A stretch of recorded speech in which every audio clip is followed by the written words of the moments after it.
এদিকে তীব্র শীতের খবর জানাতে চট্টগ্রাম ও রাজশাহী থেকে যুক্ত হচ্ছেন আমাদের সহকর্মীরা। চট্টগ্রাম থেকে যুক্ত হচ্ছেন সহকর্মী নয়ন বড়ুয়া জয় এবং রাজশাহী থেকে যুক্ত হচ্ছেন সহকর্মী মতিউর মুর্তজা। শুরুতে যাব চট্টগ্রামের নয়ন বড়ুয়া জয়ের কাছে। জয়, শুভ সকাল আপনাকে। চট্টগ্রামের আজকের শীতের পরিস্থিতি কেমন দেখছেন একটু জানাবেন, আর জনজীবনের কি অবস্থা? ধন্যবাদ লাইবা আপনাকে, শুভ সকাল। তো দেখতে পাচ্ছেন যে কুয়াশাচ্ছন্ন চট্টগ্রাম। আমরা একটু দেখতে চাচ্ছি যে খেটে খাওয়া মানুষ যারা আছে তারা খুব কষ্টের মধ্যে আছে, যেহেতু অনেক বেশি ঠান্ডা। যারা দিনমজুর তারা এখানে যে আগুন জ্বালিয়ে দেখতে পাচ্ছে সড়কের পাশে আগুন জ্বালিয়ে আমরা দেখছি তারা শীত নিবারণ করার চেষ্টা করছেন। তো রাতে যেরকম থাকে এখন সকালবেলা সূর্যের কোনো দেখা আমরা দেখিনি, সূর্যের দেখা মেলেনি বন্দরনগরী চট্টগ্রামেও। গতকালও আমরা যেমনটা দেখেছি তেমনিভাবে এর আগের দিনও আমরা একই অবস্থা দেখেছি। এখন শীত নিবারণের জন্য এখানে যারা খেটে খাওয়া মানুষ দিনমজুর তারা কাজের সন্ধানে ঘর থেকে বের হয়েছেন ঠান্ডার মধ্যে, আবার এখানে অপেক্ষা করছেন কখন কাজ পাবে। যাদের কাজ আছে তারা এখান থেকে তাদেরকে শ্রমিকদের নিয়ে যায়। তো এখানে শীত নিবারণের জন্য তারা একটু আগুন জ্বালিয়ে তারা এখানে অপেক্ষা করছে। তো কি অবস্থা তাহলে বুঝতে পারছেন কেমন শীত পড়ছে। আবহাওয়া অধিদপ্তর যেমনটা জানিয়েছেন যে আর কয়েকদিন এরকম অবস্থা থাকতে পারে বলে আমাদেরকে জানিয়েছেন। কুয়াশাচ্ছন্ন দেখতে পাচ্ছেন যে যেদিকে চোখ যায় সেদিকে একেবারে কিন্তু কুয়াশাচ্ছন্ন। যারা কর্মজীবী মানুষ তারা ছুটছেন, তাদের কর্মের কাজে তারা ছুটছেন।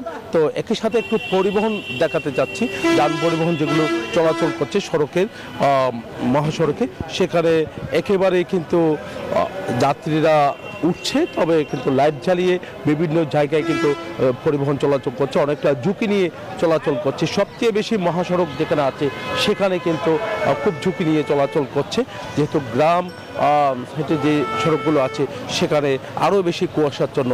খুব একটা এখানে যারা বসবাস করছেন নগরবাসী তারা কিন্তু অনেকটা সমস্যার মধ্যে পড়েছেন।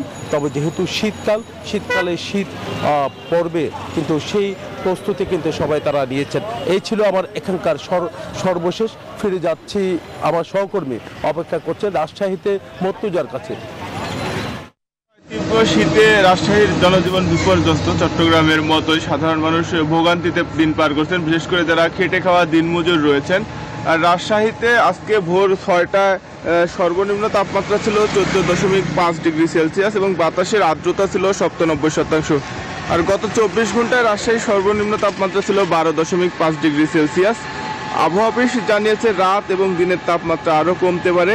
এর মধ্যে রাত থেকে সকাল পর্যন্ত মাঝারি থেকে ঘন কুয়াশা আরও বৃদ্ধি পেতে পারে এবং দেশের উত্তরাংশে হালকা অথবা গুড়ি গুড়ি বৃষ্টি হতে পারে। আপনি দেখছেন যে এখনও কিন্তু রাজশাহীতে কুয়াশা রয়েছে।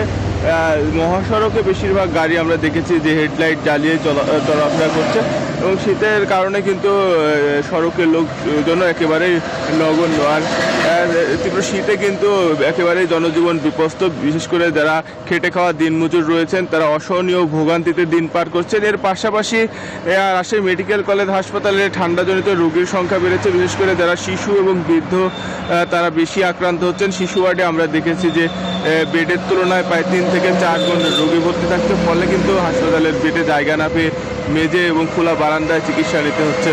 আর এর পাশাপাশি রাজশাহীতে যেসব রাস্তার ধারে ফুটপাতে শীতের গরম কাপড় বিক্রি করা হয় সেখানেও কিন্তু তীব্র ভিড় করছেন যারা নিম্ন আয়ের মানুষ তারা। এই ছিল রাজশাহী থেকে সর্বশেষ লাইভা। মুর্তজা, ধন্যবাদ আপনাকে।